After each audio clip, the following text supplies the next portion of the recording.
tal, amigas, amigos? Un placer acompañarles en este diálogo de saberes en esta emisión del día de hoy. Nuestro punto de contacto, la www.vive.gov.be, de igual forma nuestra cuenta en Twitter, @vive_televisión, por ahí usted puede participar, comentar sugerencias o opiniones del tema del día. Hoy estaremos hablando acerca del bicentenario de la campaña admirable y 200 años del ejército del Libertador, Simón Bolívar, una gesta sin duda alguna heroica para los venezolanos y para muchos países que analizan este tema. Recientemente el Ejecutivo Nacional en el mes de mayo hizo un reconocimiento público acerca de lo que ha sido esta campaña admirable. Para ello nos acompaña el Teniente Coronel del Ejército Edgar Alejandro Lugo Pereira, Teniente Coronel retirado y también es investigador histórico, especialista en historia militar. Sí, bueno, un placer de estar con nosotros acá en este espacio. Ante todo, muchas gracias al Diálogo de Saberes por su invitación. Me siento muy orgulloso de compartir estos pocos minutos con ustedes, estas informaciones que son de carácter general para todos y de mucha importancia histórica, ¿verdad? Teniente Coronel, quisiéramos iniciar esta entrevista para entrar en contexto con los televidentes. Una campaña admirable que sin duda alguna ha sido parte de los estudios de muchos jóvenes en los liceos, en las universidades, en los posgrados y sobre todo en los institutos militares, que es donde se da especialmente una de estas materias. Quisiéramos estar en contexto, sabemos que fueron casi 3 meses y medio de una lucha.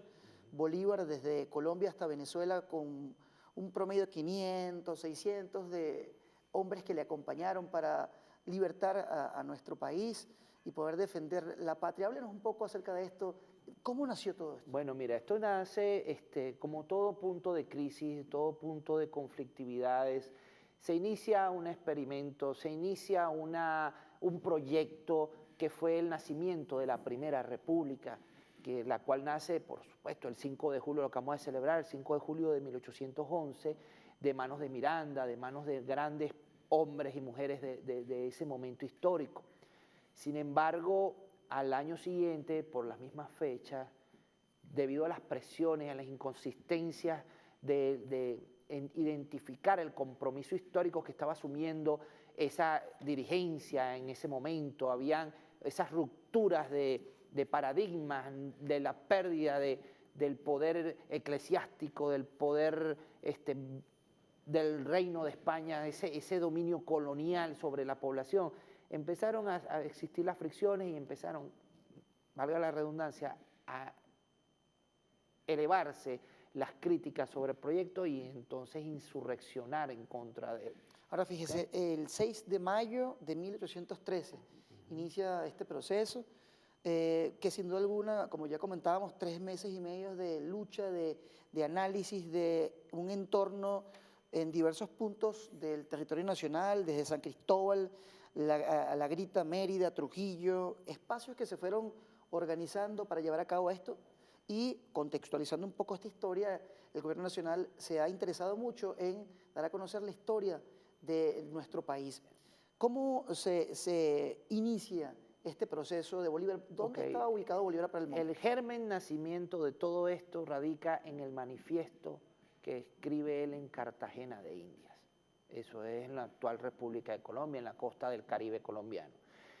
Él manifiesta la necesidad de recuperar la patria venezolana, porque si no se recuperaba la patria venezolana, la Nueva Granada, en ese momento Nueva Granada no era Gran Colombia, la Nueva Granada iba a correr con la misma suerte de Venezuela.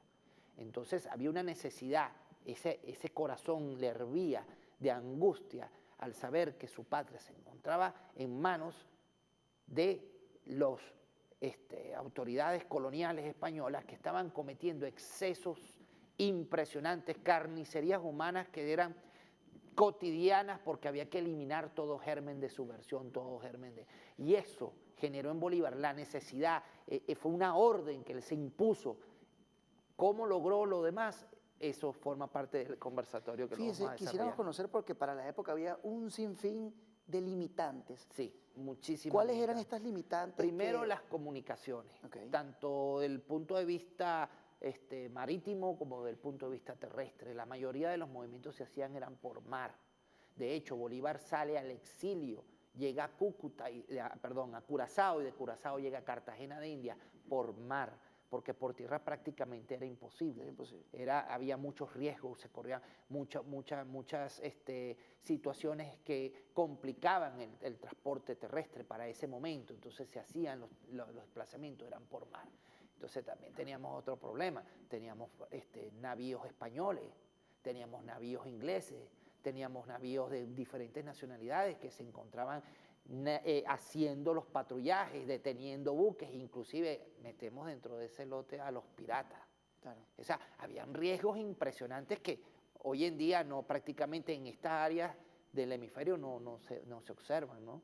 Así es, quisiéramos conocer por qué se conoce esta campaña admirable como una acción militar que llevó a cabo, en este caso, este brigadier Simón Bolívar, que emprendió hacia Cúcuta. Cuando él escribe el manifiesto de Cartagena y lo hace de su conocimiento, se gana la voluntad de muchos de los diputados de Cartagena y del Bogotá, lo que es la Unión Neogranadina. Él manifiesta eso, entonces se gana la voluntad de Manuel Torrices y se gana la voluntad de muchos otros que lo apoyan. Pero ¿cómo lo apoyaron? Bueno, mira, Bolívar, te vamos a mandar, y te lo estoy hablando coloquialmente porque Claro. no puede ser, para que la gente pueda comprender el fenómeno. Mira, ¿qué hacemos con este coronel caraqueño que está llegando sin nada? En ese momento él era En ese coronel y momento, fue sí, entonces era coronel. ascendido, denominado Tiempo después. posterior. Él lo destacan en Barrancas del Magdalena, eso es en la confluencia del Mar Caribe con el río Magdalena en su desembocadura. Okay. Lo mandan con una tropa de 100 hombres, menos de 100 hombres, ahí que ocupa un puesto militar. Claro. Claro, Bolívar estaba por encima de las circunstancias y él su visión estratégica de ese momento le indica que había que ir limpiando el Magdalena de la presencia de los realistas para poder salvaguardar el flanco de Cartagena de Indias. Ahora, teniente coronel, quisiéramos, sí, no sé si usted tiene un mapa Sí, en apoyo que nos puede mostrar Vamos para a un poco entrar en contexto la ubicación geográfica y usted puede explicar un poco acerca de todo este recorrido. En este mapa de Venezuela que tenemos acá, lamentablemente Cartagena se encontraría por esta zona. Sí. Él llega hasta la desembocadura del río Magdalena, que está por acá, lo que es la actual Barranquilla. ¿Okay? Y empieza a hacer un desplazamiento hacia el sur, despejando todas las guarniciones militares realistas que se encontraban a su paso. Esas operaciones se hacían de tipo, más que todo, de noche, y los sorprendía al enemigo en sus cuarteles y los sacaba. Muchas veces hasta salían espantados porque no sabían quién era el que venía por ahí. Y así fue construyendo esa maniobra militar hasta que llega al norte de Santander, precisamente a las puertas de Cúcuta, donde se enfrenta contra el general Correa, español, y lo derrota en la batalla de Cúcuta. Eso le abre la oportunidad al Libertador, en ese momento era brigadier, ya era brigadier. Tenemos acá Cúcuta, vamos a buscar acá, por aquí, Villa de Rosario, perfecto. Llega acá, haciendo todo este desplazamiento. Al norte de Santander hasta Cúcuta. Ajá, hasta Cúcuta. Fíjese de dónde él viene, del norte de la costa del Caribe colombiano, y arriba, precisamente, a las puertas de Cúcuta. Ya él se había intercambiado cartas con Manuel Torrices, con Bogotá, pidiéndole la autorización de tomar las tropas de la Unión Neogranadina para avanzar hacia Venezuela, porque su proyecto, su orden operacional, su orden era, había que libertar a Venezuela, ahora, había que recuperarla. Ahora, obviamente nos imaginamos que Venezuela para ese momento estaba bajo el yugo español. Sí, estaba bajo el dominio del capitán de fragata Domingo Monteverde, que fue un hombre, un carnicero impresionante. Entonces habían cometido excesos tras excesos y es una de las motivaciones por qué él dicta en Trujillo el decreto de guerra-muerte, porque la sangría era tan bárbara, no se respetaba ningún tipo de derecho para el combatiente, porque en ese entonces se consideraban esos derechos. No, es un sedicioso, es un insurgente, fusílenlo, cuélguenlo. Y eso era a lo largo y ancho de todo el territorio, buscando a toda esa cantidad de personas que inclusive inocentes murieron en manos de eso. Entonces ya había necesidad de detener esa fórmula, y la fórmula que él concibió magistral fue el decreto de guerra-muerte. ¿Desde el occidente al oriente, pudiésemos decir? Correcto, él avanza desde el occidente del país hacia el centro. Hay que tomar una salvedad también. Mariño venía de Cumaná, el general Mariño, Okay. en otra operación muy parecida buscando llegar a la ciudad de Caracas. ¿Ok? Claro, Mariño tuvo mayores dificultades, pues se encontró mayor resistencia y tuvo muchas derrotas y se retrasó su plan operacional, pero Bolívar fue un flujo indetenible hacia la ciudad de Caracas. ¿Cuántos puntos específicos le tenía encomendado Bolívar para posteriormente sostener un encuentro de todo el equipo? Lo que es unificar la fuerza, la idea de Bolívar era llegar primero a Caracas, primero porque era su ciudad natal. Okay. Él no iba a permitir que Santiago Mariño llegara primero que él, Claro. porque el que tomara Caracas tomaba el control. Eso es la ambición personal del momento histórico y eso hay que comprenderlo. Entonces él avanzó de una manera arrolladora. Él pasó por La Grita, pasó por la ciudad de Mérida, y en batalla tras batalla se fueron presentando las 4 batallas más importantes que se desarrollaron, porque los demás fueron combates que fueron sumando a favor de él, del libertador, del general Bolívar, que fueron Niquitao, Los Horcones, Tahuanes, Agua de Obispo, y eso trajo como consecuencia que la situación táctica cambiara. Los españoles o las fuerzas realistas se vieron sorprendidas por la velocidad de los desplazamientos del libertador. Él avanzaba de noche, él avanzaba, tomaba las posiciones entre el canto el fin de la madrugada y canto de gallo. Entonces, los españoles lo que iban era replegándose de una manera, claro. replegándose constantemente porque no podían sostener ese esfuerzo bélico con que Bolívar se estaba desarrollando. ¿Cuál fue la participación de Atanasio Girardot, José Félix Rivas y Rafael Urdaneta dentro Todos de... eran militares jóvenes, Okay. que al escuchar la proeza de Bolívar se destacaron, se pidieron al Congreso que los enviaran a apoyar al Libertador. Y se fueron hasta allá. Urdaneta era capitán. Y llegaron allá Urdaneta, Girardot, Ricaurte, Vicente, Deluyar, entre otros muchos más. Pedro Briceño Méndez también. También fue hasta allá, todos se fueron acercando. O sea, ese era parte del exilio, muchos venezolanos. Se dice, no, que eran casi todos neogranadinos. No, había muchos venezolanos que se encontraban en el exilio, igual que Bolívar en ese entonces. ¿Y el punto de unificación? La mayoría llegaron a Cartagena. Okay. Como punto de encuentro, porque Cartagena estaba libre. ¿Okay? Entonces, claro, yo estoy siendo perseguido por mis enemigos, yo tengo que buscar dónde protegerme. Y de ahí entonces se fue conformando esa fuerza expedicionaria, por decirlo de esa manera, una fuerza multinacional. Al llegar incluyendo hay un general, lamentablemente no acompaña a Bolívar, que se llamó Manuel Castillo, y el sargento mayor Santander. ¿Por qué dura esta batalla admirable casi entre 11, 13 semanas, 3 meses, 3 meses? ¿Por qué dura este tiempo? Mira, dura en la velocidad de los desplazamientos y la sorpresa. Si utilizamos los principios de la guerra, masa, sorpresa, unidad de comando, etcétera, todos los principios de la guerra, Bolívar los aplicó. Él creía mucho en la ofensiva. Él era admirador de la característica del general, del conductor de batallas, como lo fue Napoleón Bonaparte. Una vez en Caracas, ¿se trasladaba de qué manera? Una vez llegado a Caracas, él trata de consolidar un gobierno representativo. Eso es lo primero que él hace. Él siempre estuvo delante de todas esas ambiciones, iba muy por encima de eso. ¿Y de Valencia a Caracas, cuál fue su forma de traslado? A caballo. Mira, el desplazamiento de Bolívar, desde que sale de Cúcuta, entra por la Villa de Rosario, llega a San Antonio, a La Grita, a Mérida, todo lo hace el desplazamiento es por caballo. A caballo. Bueno, hay una anécdota en Mucuchíes. Cuando llega a Mucuchíes, él le regala un perro, que es el famoso, la raza Mucuchíes, el perro nevado. Perro nevado que hoy en día está un famoso perro nevado que acompañó a nuestro querido comandante supremo, Hugo Chávez, en su última, al arribo de su siembra ya en el cuartel de la montaña, un perrito que tiene la Guardia Nacional, sí, que lo bautizaron Nevado. Fíjate, y ese perro lo acompañó hasta 1821, el 24 de junio, donde muere en la batalla de Carabobo. Fíjate la lealtad de los animales, incluyendo ese perro, y es un perro, bueno, histórico, pues, se podría mencionar. Entonces se lo dieron a él en Mucuchíes en 1803. Este proyecto, pudiésemos decir entonces que está contentivo de acciones que afloraba Bolívar para ese momento. Sí, mira, él prácticamente era noctámbulo y él desarrollaba todos sus planes de maniobra, sus planes operacionales en horas de la madrugada, con su estado mayor. Y planificaba y decía, ay, mira, Urdaneta, muévete por aquí. Girardot, te vas a ocupar de la vanguardia.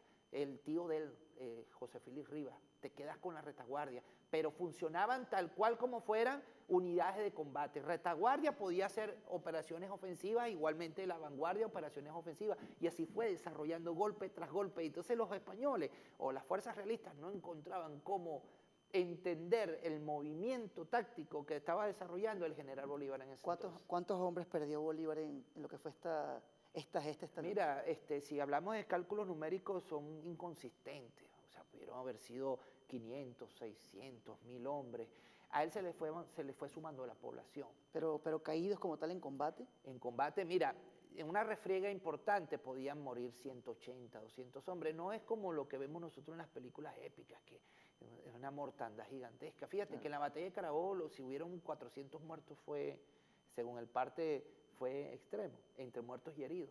Entonces no había porque realmente los combates eran más que todo de encuentro, no había ese desplazamiento gigantesco de hombres como lo hubieron se presentaron, perdón, en los teatros europeos.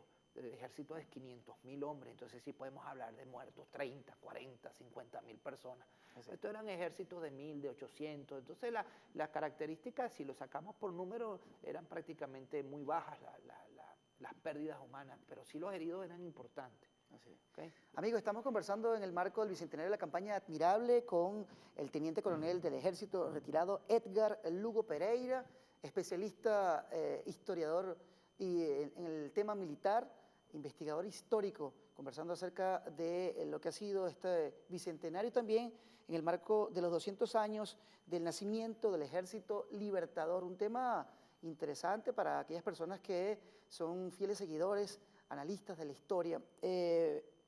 Recuerden nuestro punto de contacto, que es la www.vive.gov.be, de igual forma nuestra cuenta en Twitter, @vive, Piso Televisión, por ahí usted puede participar con nosotros, cualquier comentario, pregunta, si usted desea también agregar a lo que ha sido esta conversación, puede hacerlo a través de nuestras redes sociales. Teniente Coronel, quisiéramos saber también con respecto a lo que ha sido, Bolívar denominó a San Antonio del Táchira una villa heroica y sin duda alguna ahí señaló que se respiraban aires de libertad. ¿Por qué? Claro, porque cuando llega Bolívar a Cúcuta, que vence al general Correa en batalla, y empieza a recibir y a enviar cartas al Congreso neogranadino solicitando la autorización para poder avanzar sobre Venezuela. Él, al llegar a San Antonio, él sentía la libertad, el grito de libertad de su tierra que lo estaba llamando y lo estaba pidiendo. Esa inspiración, es el hombre que se inspiraba cada mañana que observaba el horizonte de su patria dominada por los realistas, por las fuerzas realistas, y decía, yo tengo que llegar a Caracas, yo tengo que llegar a Caracas. Este grupo del Ejército Libertador, una vez constituido, 200 años, ¿cuál fue esa esencia que ha dejado en esas filas al pasar de los años? Mira, hay un compromiso de libertad. Este es el único ejército que ha salido a dar libertad allende fronteras, no a conquistar ni a subyugar pueblos. El ejército libertador, el ejército bolivariano de hoy en día, tiene una herencia histórica impecable. Nosotros no hemos salido sino a dar libertad, a fundar naciones. Imagínate tú, nuestro tricolor nacional lo tienen 2 países más. Tenemos la hija predilecta de Bolívar, que es el Estado Plurinacional de Bolivia. Tenemos al Gran Perú, la cuna de los incas. Mira, Bolívar tenía un proyecto de vida tan gigantesco en su mente que simplemente no lo acompañó, fue el tiempo. Así es. Ahora, contextualizar o traernos esta historia al presente, sin duda alguna, nos remonta a lo que ha sido la gesta histórica de este líder supremo, Hugo Chávez Frías. Sí, correcto. Al, sin duda alguna, llevar a los venezolanos la historia, enmarcarla, hacernos autóctonos, apropiarnos de nuestra historia. A su apreciación, ¿considera usted que lo que hizo este líder supremo Hugo Chávez de llevar a Bolívar a su máxima expresión en nuestro país fue lo más fortuito y afortunado que puede haber recibido un pueblo venezolano. Mira, cuando uno conoce y se empieza a sumergir en los procesos históricos, surgen los conductores de esos procesos históricos. Ese conductor, quien se denomina hoy en día Comandante Supremo Hugo Rafael Chávez Frías, le dio continuidad a un proyecto que quedó truncado por la envidia, por el agotamiento, por la enfermedad, por el odio racial, por el odio social que sentían ciertas castas poderosas que se apoderaron, valga la redundancia, de los espacios que eran y son y serán hoy en día bajo este concepto revolucionario, gobierno, poder popular. Todo tiene que estar sumergido en la soberanía, y la soberanía reside en el pueblo. Y Bolívar lo entendió desde un principio. Quien lo socializa a él, nada menos y nada más que fue don Simón Rodríguez, lo convierte en un ser humano.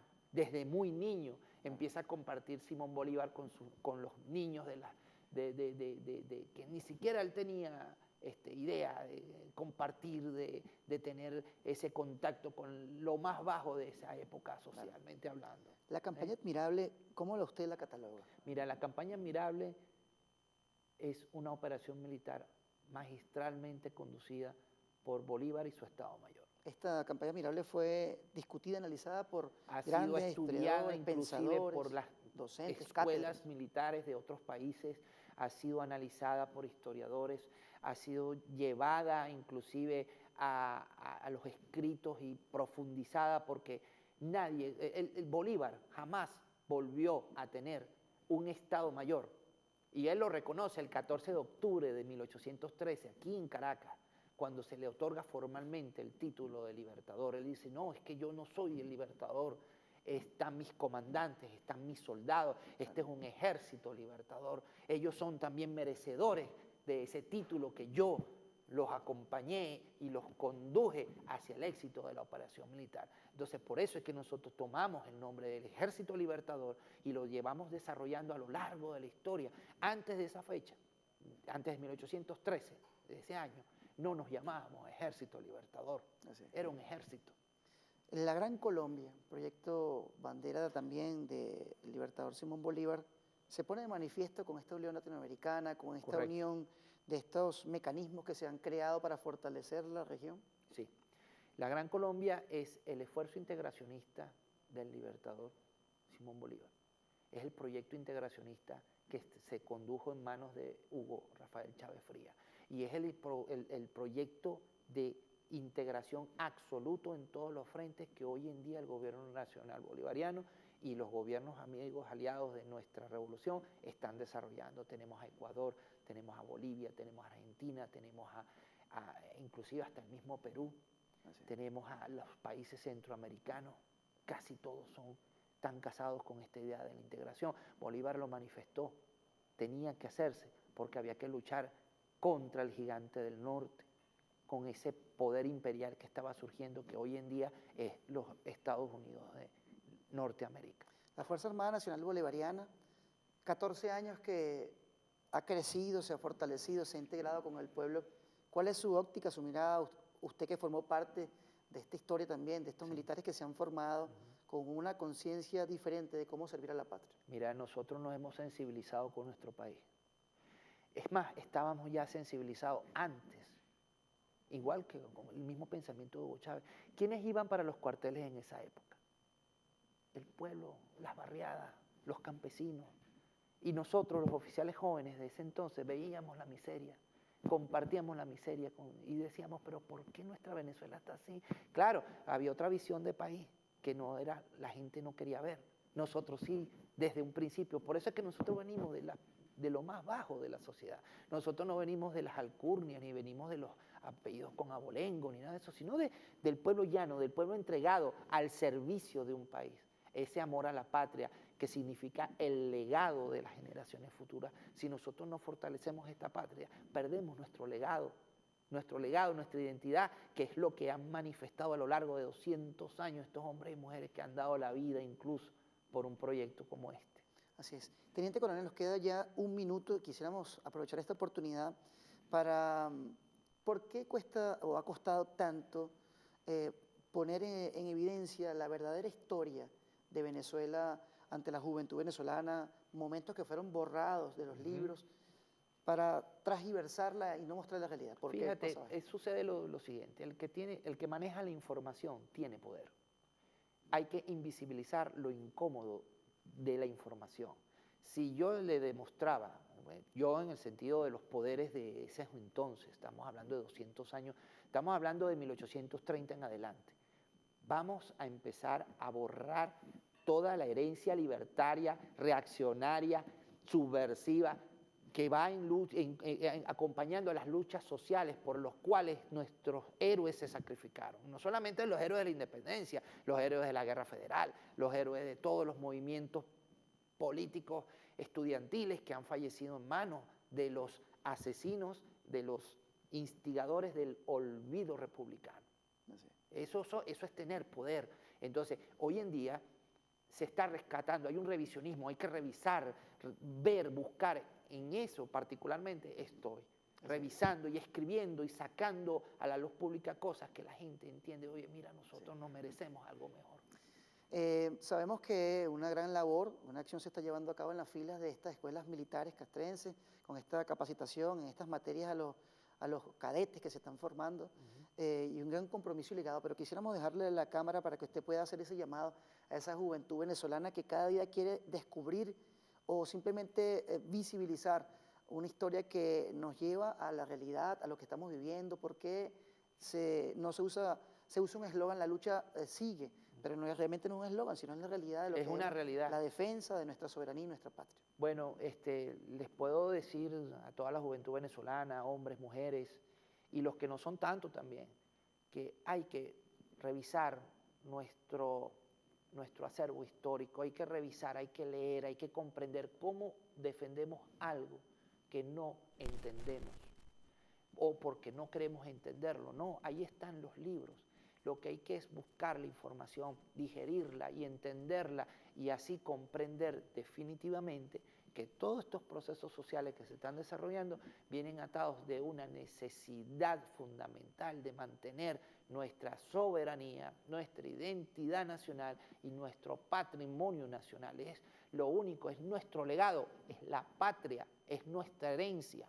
Y por ello tenemos que trabajar todos para que esa herencia, nuestros hijos, nuestros nietos puedan disfrutarla, proteger el medio ambiente, dejar a un lado un poco el consumismo extremo y basarnos en la realidad, vivir nuestra realidad, el arte, el entretenimiento, la frivolidad lo que hace es ponernos un velo en la cara y hacernos olvidar nuestro sentido de pertenencia a quien debemos de nosotros mostrarle la lealtad absoluta, que es a la patria venezolana, a nuestra tierra, y eso hay que cuidarlo. Así es, Bolívar vive, la lucha sigue. Así es. Edgar Lugo Pereira, teniente coronel retirado y también historiador e investigador de lo que ha sido la historia militar.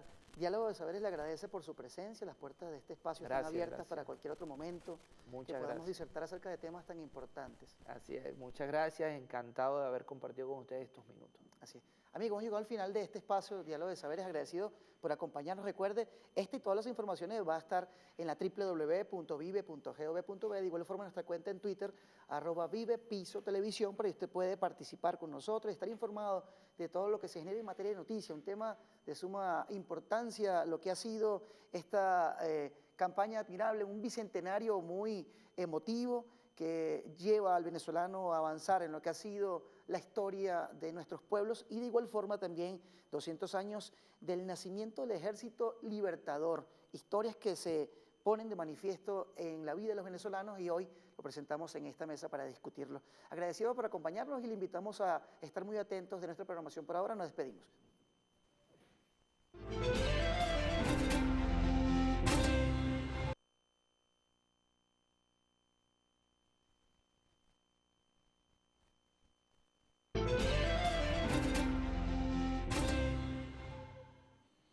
Amigos de Vive Televisión, sean todas y todos bienvenidos a nuestro segmento de Diálogos de Saberes. Hoy vamos a tocar un tema bien importante que es Ley de Compra y Venta de Vehículos fortalece la industria automotriz nacional. Es por ello que, bueno, quiero presentarle entonces el día de hoy a el invitado y es el diputado Utber Roa, integrante de la Comisión Permanente de Finanzas de la Asamblea Nacional. Bienvenido, diputado. ¿Cómo está? Sí, buenos días. Muchas gracias por asistir a nuestro programa de Diálogo de Saber. Sí, bueno, gracias a ti por la invitación. Efectivamente, hoy queriendo aclarar un poco lo que es ya el avance en esta ley tan importante que recientemente hemos ya concluido parte de ese debate en la Asamblea Nacional a los efectos de en que en los próximos días se pueda dar una lectura final y Bien, ya está en sancionarla. discusión una primera, bueno, estuvo en discusión una primera etapa. Ya ahorita, hasta los actuales momentos, ¿qué tan avanzada va esta ley que regula la venta y compra de los vehículos? No, fíjate, faltaban solamente 4 artículos, Ajá. las disposiciones transitorias, y ya esto fueron sancionados el día, hace aproximadamente la sesión anterior, en la sesión anterior, a los efectos de, bueno, solamente como te dije, faltan los últimos detalles de corregirlos, hacer la lectura final. Nosotros esperamos que ya en la próxima sesión posiblemente ya esté siendo aprobada en definitiva la ley, que muchos, y esto es bueno aclararlo, aprovechar este espacio, sabemos que hay una premura por parte del pueblo venezolano en ya tener un instrumento con el cual defenderse, porque he sabido todo lo que ha sido esta espiral especulativa que se ha montado con el tema de los carros, pero que también hemos hecho un llamado, un poco de paciencia a los efectos de entender de que tenemos que hacer un instrumento que de verdad no vaya a convertirse en letra muerta, sino Claro. que de verdad ese instrumento sirva a los efectos de responder a las necesidades del pueblo.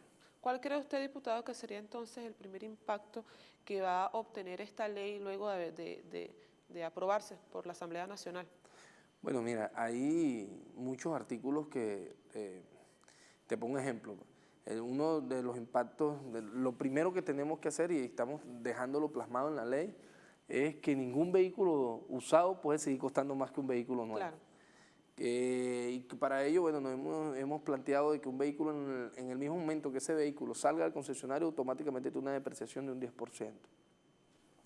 Esto a los efectos de comenzar a confrontar a las mafias cuasi perfectas, como las llamé yo, mafias cuasi perfectas de la especulación, que bueno, hacían eso, triangulaban, tú ibas a un concesionario y nunca hay carro, pero ibas 3, 4 cuadras más allá y te conseguías un concesionario, entre comillas, de ventas de carros usados con los vehículos de las distintas marcas, con apenas 100, 200 kilómetros, como usado en el triple de lo que cuesta ese carro nuevo. Yo creo que eso es un elemento bastante importante que hay que destacar y que es necesario que el pueblo lo sepa. Ese artículo nos va a permitir combatir eso. Por otro lado, de igual manera el tema de los concesionarios, el artículo, una vez aprobada la ley, va a haber un impacto, van a tener un lapso las ventas de vehículos usados para adaptarse a toda una normativa que estamos estableciendo a los efectos de no cualquiera llega, agarra un estacionamiento, ponen en la calle 10 carros, se venden y tal, y el precio que le da la gana. De igual manera va a impactar sobre las páginas web automáticamente. No con lo que van ahí, ya las páginas web no pueden seguir colocando, convertirse en una especie de bolsa donde ponen los precios que le da la gana, donde los vehículos dejan de ser un instrumento, un instrumento para satisfacer la necesidad del pueblo, sino los vehículos los han llevado a ser un instrumento financiero más a los efectos de seguir especulando y dañando al bolsillo del pueblo venezolano. Bien, diputado. Ahora, ¿qué los lleva a ustedes a tocar este tema específicamente de los vehículos? Actualmente, bueno, ahorita porque sí se ha creado algo monstruoso, donde, bueno, un vehículo usado está costando muchísimo más que un vehículo nuevo, pero ¿por qué no tomar estas acciones en años anteriores? ¿Qué los llevó entonces a tomar esta decisión ahora? ¿O algún tipo de denuncia por parte de la ciudadanía? ¿Ustedes estuvieron haciendo algún estudio previo en cuanto a los vehículos? ¿Qué nos puede comentar en cuanto a esto? Sí, este instrumento de ley estaba planteado hace Ajá. años en el seno de la Asamblea. El diputado Luis Amoroso venía haciendo un trabajo allí. Y uno de los elementos que se comenzaron a determinar fue qué ocurría realmente con las divisas que otorgábamos a las ensambladoras y hasta qué punto estábamos precisando el número de divisas que estábamos otorgando y qué es lo que realmente se estaba ensamblando aquí. Alguien podría decir, no, es que eso es un problema de ustedes contra las ensambladoras, pero no le están dando las divisas. Yo no dudo que el Ejecutivo Nacional en algún momento pudo haberse retrasado, más no ha dejado nunca de pagarle a la industria automotriz. Ahora bien, ¿con qué elementos nos comenzamos a encontrar? Primero, bueno, cuando tú buscas un carro, una camioneta de lujo, que el país, o no vamos a ir a una camioneta de lujo, vámonos a un vehículo convencional, un vehículo que cuesta, en teoría, 200.000 bolívares, 180.000 bolívares, pongamos un carro un vehículo de 4 cilindros. Cuando tú calculas eso en dólares oficiales, estás hablando de casi, bueno, si cuesta 200.000 bolívares, 630 son 30.000 dólares, casi 30.000 dólares, sí. 190.000 bolívares, casi 30.000 dólares un vehículo. 30.000 dólares un vehículo de eso nunca, pero jamás va a costarlo en el mercado internacional. A duras penas ese vehículo llegará a 10, 14.000 dólares. Es decir, nosotros estamos pagando en Venezuela hasta el triple. Eso nada más, ese es en el precio, en el mejor de los casos, en el precio que está en los concesionarios. Pero es que voy más allá.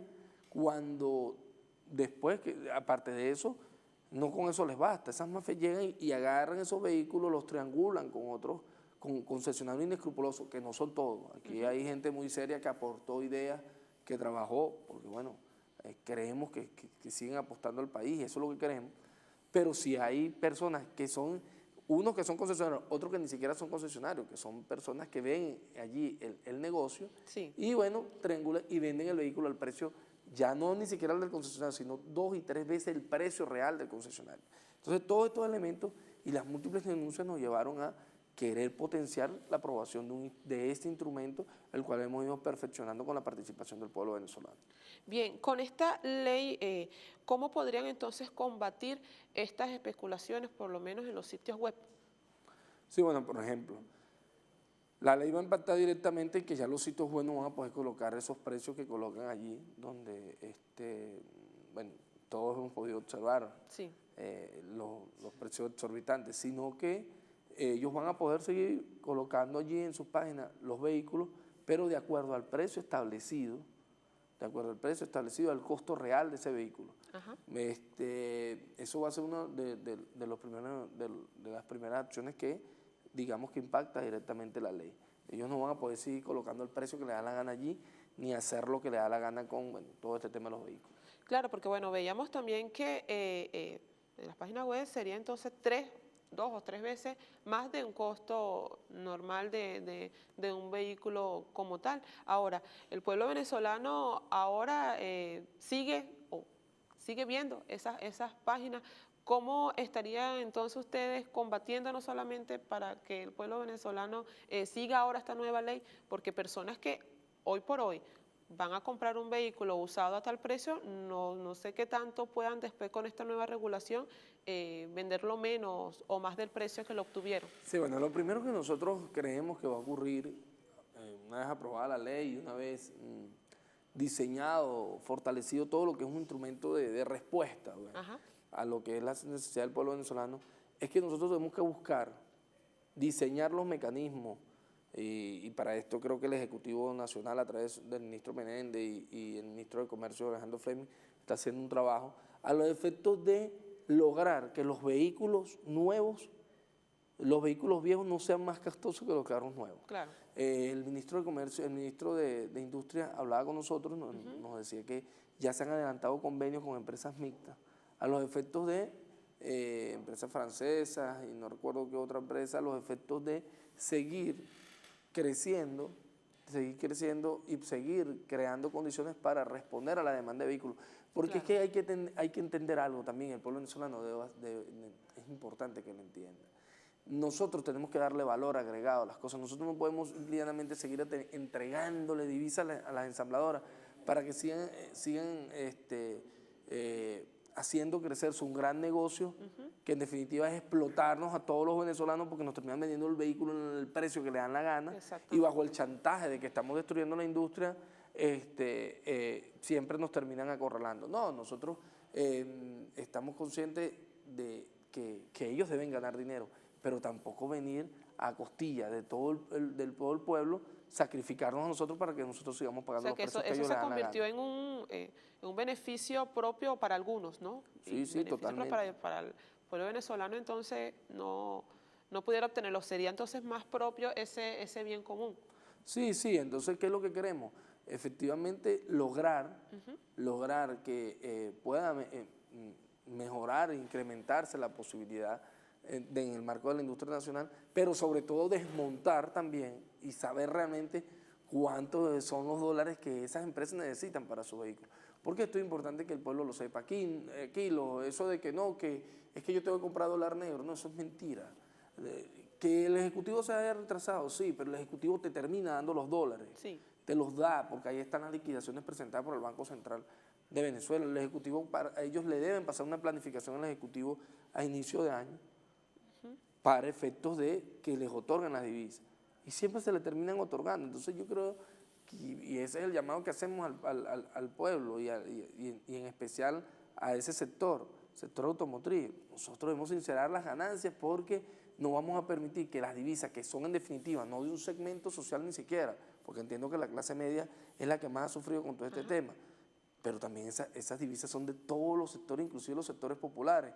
Y yo invito a una reflexión y es, bueno, para nosotros seguir quemando grandes cantidades de divisas en el mercado automotriz, entregándole esas divisas a las transnacionales, a las ensambladoras, nosotros debemos, y en esto yo creo que el Ejecutivo viene trabajando fuertemente, era una de las grandes visiones como estadista, como lo fue el comandante supremo Hugo Chávez, en cada día fortalecer, porque sabemos que tiene sus deficiencias el transporte público, pero es necesario que nosotros viajemos hacia ese estadio, es decir, las grandes ciudades del mundo, hay un excelente transporte público de confort, de calidad. Bueno, nosotros tenemos que de alguna manera golpear a sectores económicos que nos llevan a que esto sea una sociedad netamente de consumo, sin importar qué es lo que realmente va a brindarle confort a la mayoría del pueblo venezolano. Quiere decir entonces que, también se puede plantear que se fomente o se le dé más fuerza entonces a los servicios públicos para que el pueblo venezolano también pueda adquirirlo y no entonces acudir también a obtener un vehículo, que no se dice que no, porque no toda persona puede y tiene el derecho de obtener un vehículo, ¿no? Porque estamos viendo algunas cifras, entre el 80 y el 70% de la población venezolana no tiene un vehículo propio como tal. Entonces, pero también se pudiera dar fuerza a ese transporte público por parte también del gobierno venezolano, que también se está haciendo, para que la gente también tenga la comodidad plena de también trasladarse al lugar donde quiera llegar. No, y es importante destacar algo, fíjate. La revolución bolivariana fue quien rompió el prurito de que un carro era un lujo. Gracias a Hugo Chávez, gracias a los planes, a las políticas públicas diseñadas por el Ejecutivo Nacional y que le ha dado continuidad al presidente Nicolás Maduro, es que el pueblo venezolano pudo acceder, pudo tener posibilidad de acceder a un vehículo sin estar expuesto al giro balón, sin estar expuesto a las cuotas indexadas, sin estar expuesto a todos esos elementos que en definitiva no dejaban que la clase media emergente ni la clase media alta, si alguien de una familia de clase media se metía en una deuda de un vehículo, esa familia hasta pasaba hambre para poder pagar los giros. No, gracias al comandante Chávez, gracias a la revolución bolivariana, hoy los tenemos, y hoy los tienen mucho, sobre todo ese segmento. Ahora, debemos pensar, el diseño de las políticas públicas en un país debe ser para todos. Claro. Entonces nosotros también tenemos que estar claros en que, la gran mayoría, las políticas públicas deben impactar en definitiva en todas las grandes mayorías de un país. Claro. Y es por eso que es necesario que esas divisas puedan seguir siendo invertidas en fortalecer cada día más ese transporte público, terminar la línea 5 del metro, culminar el tren. Por lo menos en la ley nosotros colocamos un artículo donde establecemos que lo que se recaude por efectos de multa, por efectos de todos estos elementos referentes a los vehículos, puedan ir a un fondo, los efectos de sustituir, los fines de sustituir esa flota de vehículos que andan por allí prestando servicios públicos y que son chatarras andantes que deben ir siendo sustituidas. Ahora bien, para ello el Ejecutivo ha adelantado y sigue trabajando en toda una serie de planes que deben apuntar al fortalecimiento de ese segmento. Claro que sí. De hecho, el gobierno nacional ahora está implementando con los nuevos vehículos Chery y también a costos también totalmente solidarios y nuevos para la adquisición, por supuesto, de todas y todos los venezolanos también, que es un punto también importante de fortalecimiento también por la parte industrial. Ahora, diputado, serían entonces ya, como nos mencionó, 38 artículos que contempla esta ley. 34 ya se han evaluado, se han estudiado, se han aprobado. Faltarían 4. ¿Estos 4 estarían referentes a qué específicamente? No, ya los 4 artículos referentes a las sanciones fueron aprobados. Ajá. Falta la lectura final, como te dije. Sí, porque van a haber sanciones para aquellos funcionarios de notaría, un ejemplo, que no quieran cumplir lo que establece la ley, que es que no se registre un vehículo, la venta por encima de lo que realmente cuesta ese vehículo, puedan ser sancionados con multas que llegan de 5.000 a inclusive 20.000 unidades tributarias. Los efectos bueno, cuando hablo de 20.000 unidades tributarias también eso ya apuntaría a lo que son ensambladoras,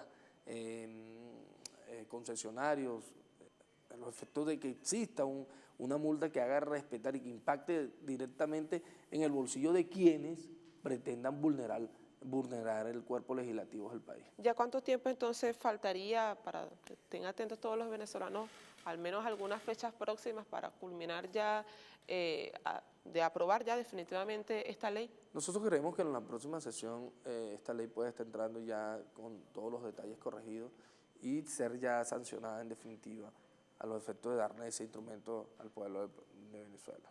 Bien, diputado, bueno, ya estamos llegando a parte del finalizando ya el programa del día de hoy, Diálogo de Saber. Quisiera entonces que nos diera entonces un mensaje final a toda la ciudadanía que nos está viendo a través de las pantallas de Vive, el canal del Poder Popular. Sí, la invitación es al pueblo venezolano a que se entienda y sobre todo se evalúe que es necesario que estos instrumentos de ley que nosotros aprobamos en la Asamblea Nacional, el mismo se empodere de él. Ajá. O sea, no nos dejen nada más, no le dejen al Estado ni le dejen a los diputados qué es lo que se va a hacer con la ley, no. Así como participaron con nosotros en la creación del mismo, es necesario que cada día más estos elementos los podamos ir fortaleciendo. Es necesario que cada día más el pueblo venezolano conozca cada una de las leyes a los efectos de poder defender y dar la batalla contra las grandes mafias especulativas, en este caso en el tema de los vehículos que tanto daño le han hecho al pueblo venezolano. Bien, también un punto de contacto donde los venezolanos puedan tener algún tipo de preguntas, si nos los puede suministrar. Sí, @ugbelpsv es mi Twitter. Allí nosotros respondemos algunas preguntas que nos hacen, los efectos de poder. Opiniones, recomendaciones también. Recomendaciones, totalmente. Aunque yo, de igual forma, también volviendo, disculpe al tema, parte de estos artículos que se estudiaron también fueron previos y también consultados con la población venezolana. Con sí, el hubo popular. Una consulta nacional donde participaron de los distintos sectores, pudimos recoger opiniones y bueno, ajá, por eso es que el instrumento mucha gente nos dice, bueno, pero por ahí había una crítica, que los maletinazos, ¿qué tal? Yo decía, no, hermano, lo que pasa es que la idea es crear un instrumento que realmente responda a las inquietudes del país.